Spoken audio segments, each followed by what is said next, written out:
नमस्कार, मेरा नाम है डॉक्टर पुरु धवन और आज इस वीडियो में हम बात करने वाले हैं उन गलतियों के बारे में जो कि एक पैरालिसिस पेशेंट को गलती से भी नहीं करनी चाहिए।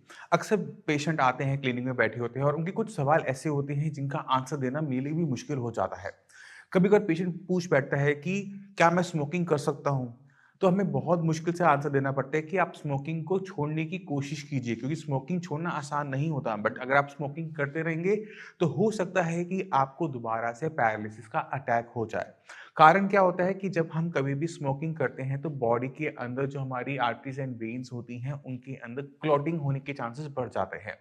निकोटीन की वजह से बीपी भी हाई रहता है और दोनों ही बड़े फैक्टर होते हैं जिसकी वजह से पैरालिसिस होने की चांसेस भी बढ़ जाते हैं। इसी वजह से जितने भी पैरालिसिस के पेशेंट होते हैं, अगर वो स्मोकिंग कर रहे हैं, चाहे वो बीड़ी पी रहे हो, चाहे वो सिगरेट पी रहे हो, आपको कोशिश करनी चाहिए इसे कम से कम करने की और पूरी तरह से बंद करने की। मैं आपको छोटा-सा आइडिया देता हूँ, तो आप क्या कर सकते हैं। क्योंकि जब भी आप स्मोक करते हैं, अगर स्मोक नहीं करते तो आपको तलब होती है। उस तलब को मिटाने के लिए जो मीठा होता है, वो अच्छा काम करता है।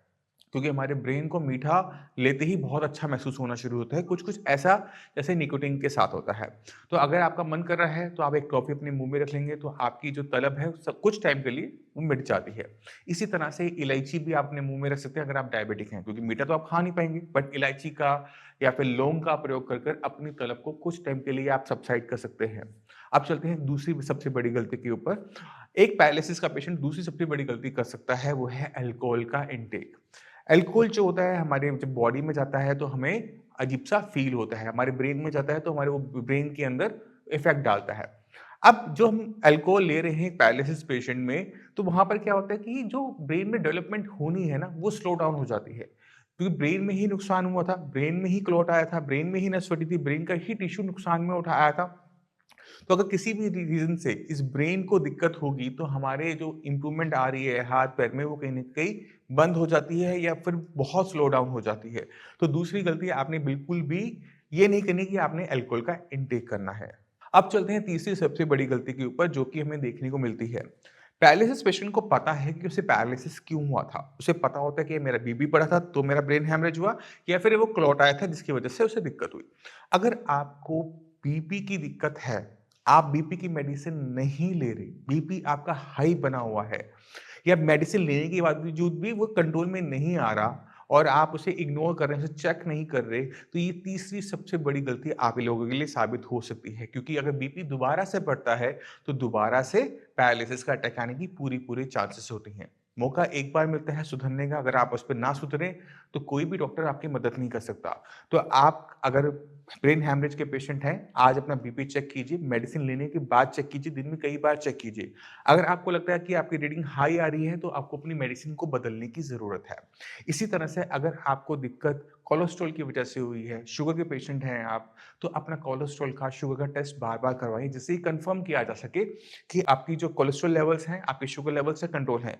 क्योंकि कोलेस्ट्रॉल और शुगर ही क्लॉटिंग फैक्टर सबसे बड़ा माने जाते हैं। इन्हें कंट्रोल में रखना ज़रूरी है।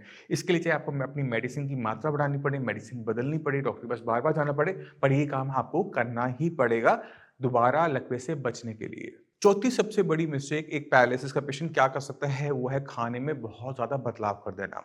अक्सर पेशेंट आते हैं, बहुत कमज़ोर हो चुके होते हैं, कई-कई किलो अपना वज़न गिरा रहे होते हैं, उनसे पूछो कि आप क्या खा रहे हो? तो कहते हैं कि हम अपने पेशेंट को घिया, तोरी, टिंडा देते हैं और कोई सब्ज़ी देते नहीं हैं। हम उन्हें कोई दालें देते नहीं हैं, फिर भी ये ठीक नहीं हो रहे। तो आपको समझना पड़ेगा कि अगर आप अपनी बॉडी को देखो, तो अपनी बॉडी में अगर सही खाना डालोगे, तभी तो ब्रेन में इम्प्रूवमेंट आएगी। अगर खाने में आप सिर्फ़ घिया, तोरी, टिंडा 3 सब्जियाँ उबाल के दोगे, उससे वेट लॉस हो रहा है, बॉडी में कमज़ोरी आ रही है, तो ऐसा पेशेंट के ब्रेन में भी एनर्जी नहीं जा रही, ना कि पेशेंट के पास इतनी एनर्जी होती है कि वो एक्सरसाइज़ कर सके। पेशेंट को गुस्सा बहुत ज़्यादा आना शुरू हो जाता है क्योंकि उसकी बॉडी की एनर्जी रिक्वायरमेंट पूरी नहीं हो रही, बॉडी वीक होना शुरू हो जाती है। तो ये गलती आपने नहीं करनी।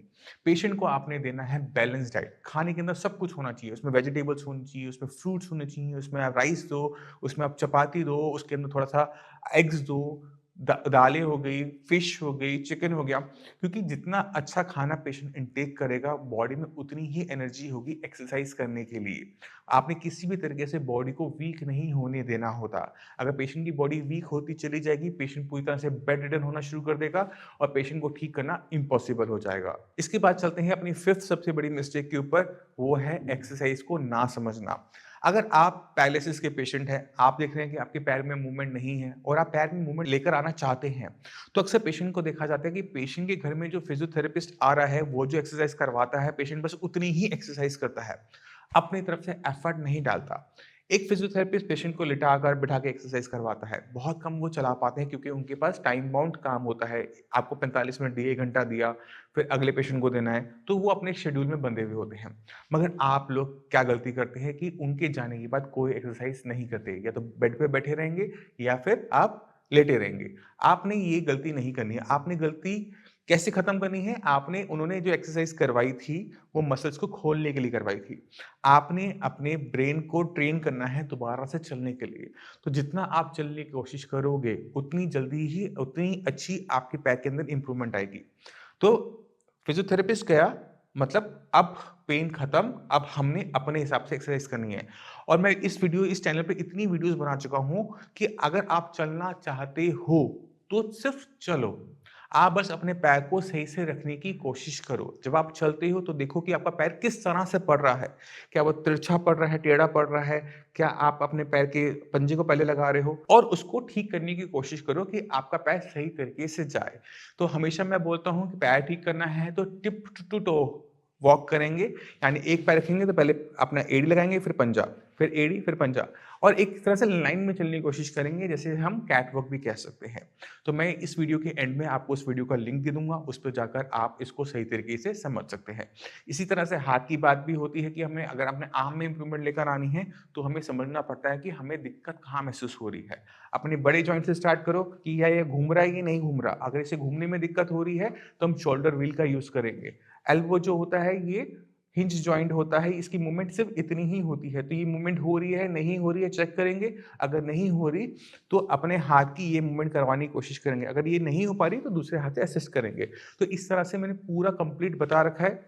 सारी वीडियोस को देखो, समझो और उस पर काम करना शुरू करो। तो मैं उम्मीद करता हूँ इस वीडियो से आप समझ के वो 5 बड़ी गलती जो कि मैं अपनी प्रैक्टिस में देखता हूँ कि पेशेंट कर रहे हैं, और मैं आप सभी से चाहता हूँ कि आप ये गलतियां ना दोहराएं और ना ही ऐसे कोई क्वेश्चंस लेके मेरे पास है जिनका आंसर करना हमारे लिए भी मुश्किल हो।